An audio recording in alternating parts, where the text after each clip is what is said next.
Ladies and gentlemen, Violent Games here. Today I'm going to be covering one of the most overused tanks in Overwatch, and this is for good reason. Now, I'm just going to get right into it, starting with his damage dealer, the Rocket Hammer. The Rocket Hammer has a damage of 75 damage per second.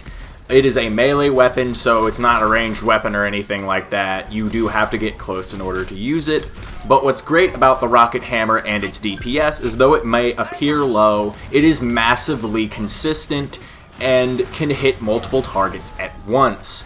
So there's like a bit of a swinging arc that makes the weapon very, very easy to use. So I can't really talk that much about it without getting into everything else, so I'm going to save that for this strategy segment. But the only thing you really need to know about Rocket Hammer is that you have to be within a certain distance from the enemy to make it happen. But the only thing you really need to keep in mind is go ahead and get as close as you damn well want to. There's no real consequence to getting too close to the enemy or keeping a decent spacing from them, because the Rocket Hammer actually does knock people away with each hit. So if you start swinging a little too early, you'll only get one swing in before the enemy can space on you if their movement is consistent. Just keep that in mind when it comes to Rocket Hammer. Now let's move on to the second ability, the Barrier Shield. Now the Barrier Shield carries 2,000 shield health, has 225 shield per second recharge. The cooldown for the shield is after 5 seconds of being broken, it will start to recharge at that 225 rate. The movement speed while your shield is up is 2.75 meters per second, basically making sure that Reinhardt isn't overpowered as fuck. Now, when it comes to Barrier Shield, I highly recommend you never want the shield to break. You want to have at least some shield available at all times, simply because when you're going from target to target on the fly, you want to be able to pop up your shield whenever possible. You can use the shield to not only push forward, but like let's just say someone moves ahead of their team. Like one of the enemy teammates moves ahead of their team, you catch them, you whip them down with your hammer because you get them in a position to where you're able to do so, but you immediately on the fly just want to boom, just put that shield back up and then backpedal into your healer, whoever that may be. Or maybe backpedal to a health kit if none is available.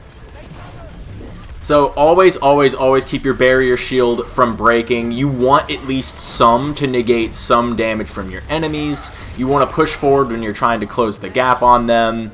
And you want to be able to use it on the fly as effectively as possible. The best way to do this by far is to have a higher sensitivity, but I will get into that a little bit more in the strategy segment. Now let's move on to Charge. Charge has a bump damage, which is the initial damage you do when you hit a target of 50. But the pin damage goes to 300. This means you can kill a large variety of characters in the game if they are directly hit with Charge. Now, unlike Rocket Hammer, Charge is a lot less consistent, and sometimes, again, you'll feel like you're killing a bunch of people with it. It's the most overpowered ability in the game, and I'm MLG God. But other times, you'll use this ability, and you'll just like bump into targets and then put yourself in a very uncomfortable situation, because let's just say one of the characters you were trying to kill with a pin was like Reaper. Now Reaper basically gets a free kill because he can close the gap on you and do massive damage. So there is like a give and take with shield or with Charge, but you should practice it and you should learn the exact positions you need to be in order to use it, because this ability can make or break a team fight. That's how strong it is.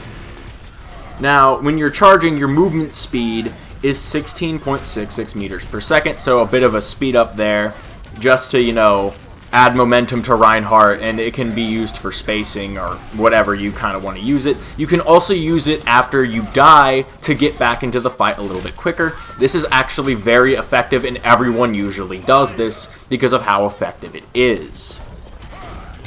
Now, when you initially start your charge, there is a 0.7 second delay, which you are very vulnerable during this time. And what this kind of does to Reinhardt from a statistical standpoint, it gives the enemy a time to preemptively dodge it, and it also gives them a chance to kill you if you're trying to use this as an evasive maneuver. Using charge as an evasive maneuver is not advised when you are at low health, maybe half health. You can turn around and charge away. but do not use this as an evasive if you are below half health. It usually doesn't work out, and people will usually punish you for trying to retreat. Just keep that in mind because of that 0.7 second delay. Now the cooldown for charge is 10 seconds to 3 seconds if your animation is cancelled. So like if McCree stuns you right when you charge, there is a 3-second recharge on charge. But if you're not interrupted at all, the general cooldown is 10 seconds. Nothing too special to talk about there. The maximum range for charge is 55 meters, which is pretty goddamn far. Again, people use this to get out of spawn because of how far that distance can be and how fast you move. It helps you re-enter the team fight and help tank for your teammates. I mean, I think I pretty much covered everything you need to on charge. You definitely want to practice it. Blah, blah, blah, blah, blah, blah. No. Alright, next up we have Fire Strike. The damage you do with Fire Strike is 100. The projectile speed of Fire Strike is 26.66 meters per second. I think it's a moderate speed if I had to translate that into terms that isn't number related. And the cooldown for Fire Strike is 6 seconds. Basically what this means is you should throw out this bitch whenever you have the chance, preferably in giant team fights, because one thing they don't mention on Blizzard.com is that Fire Strike actually is a collateral projectile, meaning that it can go through multiple targets at once. Doing 100 damage to multiple targets at once is a huge fucking deal. And that if you manage to pull this off, you can highly turn a team fight into your team's favor if it hits 2 or 3 targets at once. So definitely keep that in mind. You want to throw out Fire Strike as often as possible because you can go right from Fire Strike to shield. You can go right from Fire Strike to melee. You can go right from Fire Strike into anything really because of how easy the cooldown is and how unpunishing it is to even miss. Like you can miss and that not be the biggest deal in the world because it cools, or the cooldown on it is relatively fast. So Fire Strike is a really good part of his kit, and do not forget to use it is really the only rule of thumb when it comes to this ability. Moving on, let's talk about Earthshatter. Earthshatter does 50 damage when you initiate it. The duration is 2.5 seconds. The area of effect is kind of in a cone that spreads outward the further you are away from the ability. I believe the range is around 10 to 15 meters, but Blizzard did not really post an official stat on this one for some reason. Even though I think it's extremely relevant, I think it would be advisable to actually go into practice range and really see what the actual spacing is if you're curious. But in general, I say use it at medium to short range, given the fact that I think it is a 10 to 15 meter ability. It is affected by line of sight as well, so if you cannot see an enemy, it won't go around cover and knock them down. Line of sight is actually important when you are using this ability. And the charge on Earthshatter is 1,100, which means it charges decently fast in my experience, so don't be super conservative on it. If you can pin 2 people down with, damn it, when you can pin people down with Earthshatter, like at least 2 people, usually I would advise you to do so that you're not holding on to the ability, being overly conservative with it. But I would also advise that you use this when you want to kill a healer. Killing a healer with Earthshatter can be very effective in team fights because getting rid of the healer, especially on a competitive match, is a big fucking deal. So definitely keep that in mind when you are thinking about using Earthshatter. And also keep in mind that enemies that are not within line of sight or the range will not be affected by it. So that's all I really have to say about Earthshatter. Now let's move on into the segment of the video where I kind of talk about general tips, strategies on how to use Reinhardt, as well as his ideal matchups, team compositions, etc., etc. So starting off with my first piece of advice, when you're playing Reinhardt, you need to switch between an offensive and defensive role, meaning that one way to play Reinhardt is super aggressive. You just put up your shield, close the gap any way you can using either the dash or charge, or using Earthshatter, then running up to them, or in general just getting close to the enemy any way you see fit and just swinging away with your hammer. And there are times where this is actually a very viable strategy, especially if your single target healer is allowing you to do so. And I will definitely talk about healers later and how effective they can be with Reinhardt. But sometimes you definitely want to tank for your teammates and help them in fights of that nature. If you see that one of your teammates is starting to get low on health, run up to them and put up a shield in front of them and try to like really put an emphasis on trying to keep them behind your shield. For some reason, people don't like to stand behind Reinhardt's shield, and it's kind of moronic.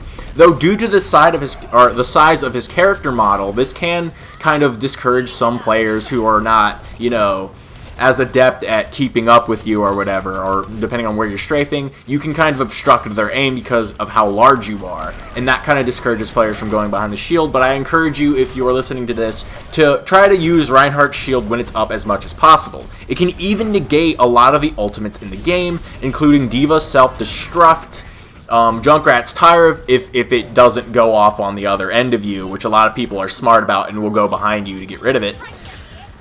And High Noon as well, you can hide behind it during High Noon, or even Tactical Visor from Soldier.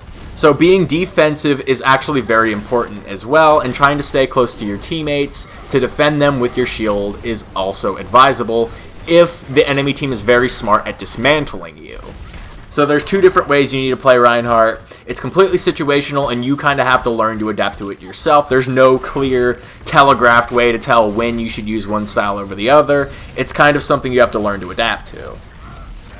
Moving on, make sure you mind your spacing, guys, because a lot of people will just flail at certain characters or think that they're going to be able to catch them by swinging their hammer left and right, just running at them while they're being backpedaled on. In Overwatch, backpedal speed is the same speed as moving forward, so basically when you're swinging your hammer at someone trying to chase them down, you're actually being very ineffective if you are both moving in a linear fashion. So if they're moving straight backwards and shooting you, and you're out of reach with your hammer and you're just swinging and swinging and swinging, then you're actually a lot less effective on the field, because when they're backpedaling, you will never close that gap unless you've used something like charge, or maybe close in after they've ran into a wall and your shield was up to protect you from that damage.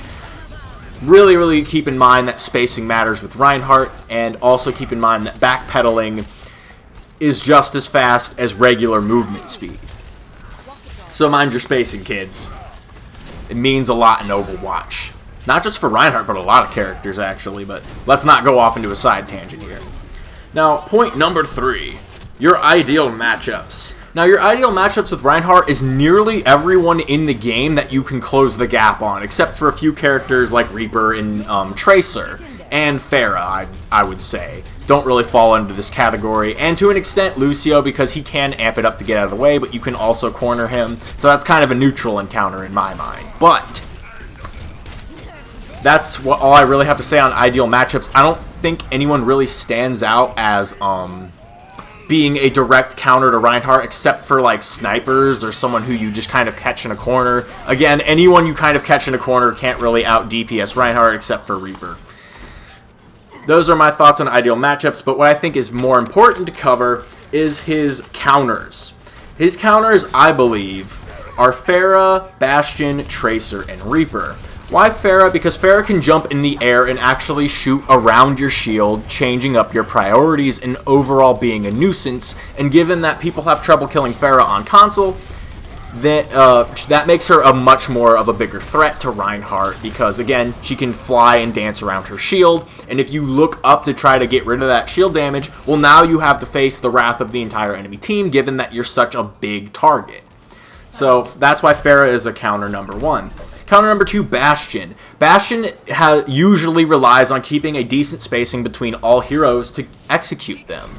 And he has a massively high DPS that will chew through your shield in fucking seconds. In fact, I would say Bastion is by far the number 1 counter to Reinhardt, because he completely eats through their shield. Because Reinhardt's such a big target, you're going to fill up his bloom very easily and take like a massive amount of his DPS regardless of where you are on the field. So Bastion is a major threat. Keep your eyes open and watch out for him. Now, Tracer, a bit less so, but the reason that Tracer is a threat to Bastion is because she dominates spacing. and spacing against a melee character is their worst nightmare. She can eventually chew through all your health and kill you, depending on how accurate she is with her pulse pistols. And she doesn't really have to worry about anything from Reinhardt's kit if her blinks are up. But if she does get cornered, she can die to you, so keep that in mind. Don't be afraid to hit Tracer once or twice, especially given that her health pool is extremely low.